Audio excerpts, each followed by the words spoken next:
ഒരു വലിയ തിയേറ്റർ ഹിറ്റായിരുന്നില്ലെങ്കിലും വളരെ ശ്രദ്ധിക്കപ്പെട്ട സിനിമയായിരുന്നു Padmarajan Mohanlal കൂട്ടുകെട്ടിലൊരുങ്ങിയ season.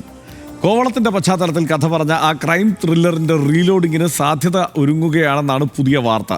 Fahad Fazil Hollywood reporter ഇന്ത്യക്ക് നൽകിയ അഭിമുഖമാണ് ഈ ചർച്ചയുടെ അടിസ്ഥാനം. തീർച്ചയായും കണ്ടിരിക്കേണ്ട 5 ചിത്രങ്ങളിലൊന്നായാണ് ഫഹദ് സീസണെ തിരഞ്ഞെടുക്കുന്നത്.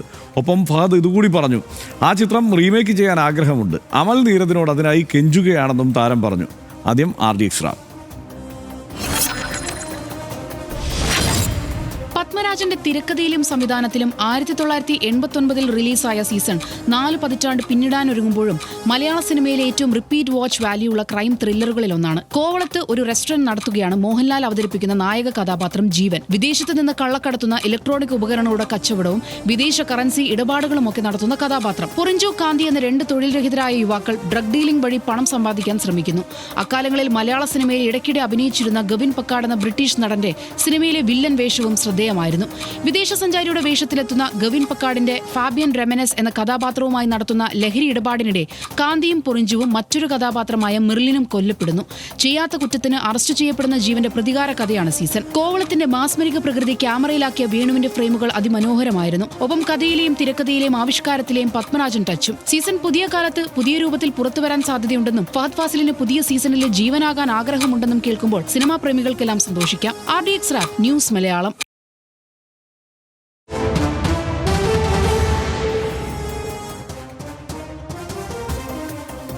പത്മരാജന്റെ സീസൺ അവലംബം സ്റ്റീഫൻ കിങ്ങിന്റെ Rita Hayworth and Shawshank Redemption എന്ന നോവലാണ്. കോവളത്തെ ടൂറിസവും മയക്കുമരുന്ന് മാഫിയയും എല്ലാം ആവിഷ്കരിച്ചുള്ള ഒരു ക്രൈം ത്രില്ലറായാണ് ആ സിനിമ വന്നത്. ചിത്രം തിയേറ്ററുകളിൽ വലിയ വിജയമായില്ലെങ്കിലും വ്യത്യസ്തമായ ആഖ്യാന ശൈലി അതുകൊണ്ട് മാത്രം ശ്രദ്ധിക്കപ്പെട്ടു. ചിത്രത്തിലെ മോഹൻലാലിൻ്റെയും ബ്രിട്ടീഷ് താരത്തിൻ്റെയും പ്രകടനത്തിന് വലിയ പ്രശംസയും ലഭിച്ചു. ബോളിവുഡിലെ ഹിറ്റ് മിലി ഋഷികേഷ് മുഖർജി സംവിധാനം ചെയ്ത ബോളിവുഡ് റൊമാൻറ്റിക് ഡ്രാമയാണ് മിലി. അമിതാഭ് ബച്ചനും ജയാ ബച്ചനും പ്രധാന കഥാപാത്രങ്ങളായ ചിത്രം റിലീസ് ചെയ്തത് 1975 ജൂണിലാണ്. ഗുരുതര അനീമിയ രോഗബാധിതയായ മിലിയും ശേഖറും ദയാലും തമ്മിലുള്ള പ്രണയമാണ് അതിൻ്റെ പ്രമേയം. SD ബർമൻ സംഗീത സംവിധാനം നിർവഹിച്ച അവസാന ചിത്രമായിരുന്നു മിലി. പിന്നെ മറ്റൊന്ന് രജനിയുടെ ജോണിയാണ്. മഹേന്ദ്രൻ തിരക്കഥ എഴുതി സംവിധാനം ചെയ്ത 1980 പുറത്തിറങ്ങിയ തമിഴ് ക്രൈം ത്രില്ലറാണ് ജോണി. രജനീകാന്ത് ഡബിൾ റോളിലെത്തിയ ചിത്രത്തിനായി ഇളയരാജ ഒരുക്കിയ ഗാനങ്ങൾ വന്ന് ശ്രദ്ധേയമായിരുന്നു. ഒരു മോണിക്ക ബലൂച്ചി ചിത്രം കൂടി പറഞ്ഞിട്ടുണ്ട്. 2000 റിലീസ് ചെയ്ത മോണിക്ക ബലൂച്ചി നായികയായി എത്തിയ വമ്പൻ ചിത്രമാണ് മലേന. ഒരു കൗമാരക്കാരൻ്റെ കണ്ണുകളിലൂടെ പരിഷ്കൃത സമൂഹത്തിലെ ക്രൂരത പ്രമേയമാക്കുന്ന സിനിമയായിരുന്നു ഇത്. ലൂസിയാനോ വിൻസെന്റ് സോണിയുടെ കഥയെ ആസ്പദമാക്കി ഗ്യുസപ്പെ സംവിധാനം ചെയ്തു. അക്കാഡമി നോമിനേഷനുകളും വിവിധ അന്താരാഷ്ട്ര മേളകളിൽ അംഗീകാരവും ഈ സിനിമ നേടിയിട്ടുണ്ട്. എൽ പാസ്റ്റിനോ മറ്റൊന്ന് പറഞ്ഞ സിനിമ 1994 പുറത്തിറങ്ങിയ ഇറ്റാലിയൻ ക്ലാസിക് സിനിമയാണ് എൽ പാസ്റ്റിനോ. പാബ്ലോ നെരൂദയും ഒരു പോസ്റ്റ്മാനും തമ്മിലുള്ള സൗഹൃദം പ്രതിപാദിക്കുന്ന സാങ്കല്പിക കഥയായിരുന്നു. ബാക്കി സിനിമകളൊക്കെ അവിടെ നിൽക്കട്ടെ, പക്ഷേ ഈ കാര്യമുണ്ടല്ലോ, അതായത് ഫഹദ് ഫാസിലിന് സീസൺ ഒന്ന് റീമേക്ക് ചെയ്യാൻ താല്പര്യമുണ്ടെന്നും അമൽ നീരദ് തന്നെ അത് ചെയ്യണമെന്നും ഉള്ള അദ്ദേഹത്തിൻ്റെ ഒരു ആവശ്യം, അതിനുവേണ്ടി കെഞ്ചുകയാണെന്ന് പറയുന്നത്. അതുകൊണ്ട് നമ്മളും ആവശ്യപ്പെടുകയാണ്, അമൽ നീരദ് വഴങ്ങണം അല്ലേ സനീഷ്? അമൽ നീരദ് വഴങ്ങണം, ഫഹദ് ഫാസിൽ അഭിനയിക്കുകയും വേണം. എന്താ തോന്നുന്നു സനീഷ്? ഇതിനകത്ത് മോഹൻലാലിൻ്റെ ഈ പത്മരാജൻ്റെ 2-3 സിനിമകളുണ്ടല്ലോ തിയേറ്ററിൽ വലിയ ഹിറ്റായിട്ടില്ല, പക്ഷേ പിന്നീട് കൾട്ട് ക്ലാസിക്കായിട്ട് മാറും. നമ്മുടെ ക്ലാര സിനിമ 2 സീസണും ഏതാണ്ട് അങ്ങനെയാണ്. സീസണിൽ മോഹൻലാൽ 2 ഗെറ്റപ്പുണ്ട്. ഒന്ന് താടിയെല്ലാം വെച്ചിട്ട് കർഷണപ്പം പോലെയുള്ളൊരു താടിയെല്ലാം വെച്ചിട്ടുള്ളൊരു സീൻ, അതായത് കോവളത്ത് ഹോട്ടൽ നടത്താം, ചായക്കട നടത്താം. അവിടെ വെച്ച് മൂപ്പരുടെ സുഹൃത്തുക്കളെ 2 ആളുകൾ ഇയാൾ വെടിവെച്ച് കൊള്ളുന്നു. ഈ ഗവിൻ പക്കാട് വൻ സീനാണ്. ഞാൻ 8ാം ക്ലാസ്സിൽ പഠിക്കുമ്പോൾ വന്ന സിനിമയാണ്, ഹൈസ്കൂളിൽ പഠിക്കുമ്പോൾ അന്നൊക്കെ വലിയ ചർച്ചയായിരുന്നു. പക്ഷേ പിന്നീട് ജയിലിൽ പോയിട്ട് താടിയെല്ലാം പഠിച്ചു. അങ്ങനെ 2 ഗെറ്റപ്പിലാണ് മോഹൻലാൽ വരുന്നത്. പിന്നെ നമ്മൾ അന്നൊന്നും കാണാത്ത കുറേയേറെ സംഭവങ്ങൾ. ഇപ്പം ലോറിയുടെ അടിയിൽ അള്ളിപ്പിടിച്ചിട്ട് ഇവർ 2 പേരും ജയിലിൽ നിന്ന് രക്ഷപ്പെടുന്ന ഒരു സീനുണ്ട്.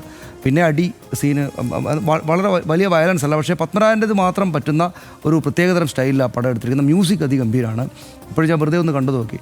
അപ്പോൾ അത് രണ്ടാമത് വരുന്നു എന്ന് അല്ലെങ്കിൽ വരും എന്ന് ആലോചിക്കുമ്പോൾ തന്നെ കൗതുകമാണ്. അതുമാത്രമല്ല, ഈ സീനിൽ ഫഹദ് ഫാസിൽ കൂടെ വരികയാണെങ്കിൽ മൂപ്പരാണ് ഈ മോഹൻലാലിൻ്റെ ക്യാരക്ടർ അഭിനയിക്കുന്നതെങ്കിൽ അതിഗംഭീരമായിരിക്കും അല്ലേ? എങ്ങനെ തോന്നി? ഈ ഗവിൻ പക്കാട് പോലത്തെ അദ്ദേഹത്തിൻ്റെ ക്യാരക്ടർ ആരായിരിക്കും ചെയ്യുക? അങ്ങനെ ആലോചിക്കാൻ ഒരുപാട് അതാണ്. നമ്മളൊക്കെ സ്കൂളിൽ പഠിക്കുന്ന സമയത്ത് ഇത് ഗവിൻ പക്കാട് അഭിനയിക്കുന്നതാണ് ഏറ്റവും വലിയ ഒരു കൗതുകമായിരുന്നത്.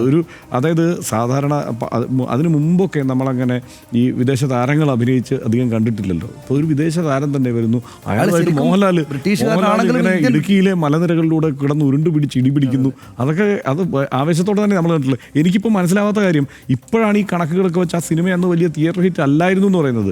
നമ്മളൊക്കെ അന്ന് വിചാരിച്ചിരുന്നത് ഇത് വൻ ഹിറ്റാണെന്നാണ്. നമ്മൾ ആ ഒരു വലിയ ഹിറ്റ് സിനിമ കാണുന്ന ആവേശത്തോടെയാണ് തവണ കണ്ടുള്ള സിനിമയാണ്. ഈ ഗവിൻ പക്കാട്, സുനിൽ ഷെട്ടിയുടെ, സഞ്ജയ് ദത്തിൻ്റെ ഒക്കെ ബോഡി ട്രെയിനർ ആയിരുന്നു, അത്ര പേഴ്സണൽ ട്രെയിനർ. പിന്നീടാണ് അദ്ദേഹം സിനിമയിൽ മലയാളത്തിൽ കുറേ സിനിമകളിൽ അഭിനയിച്ചിട്ടുണ്ട്.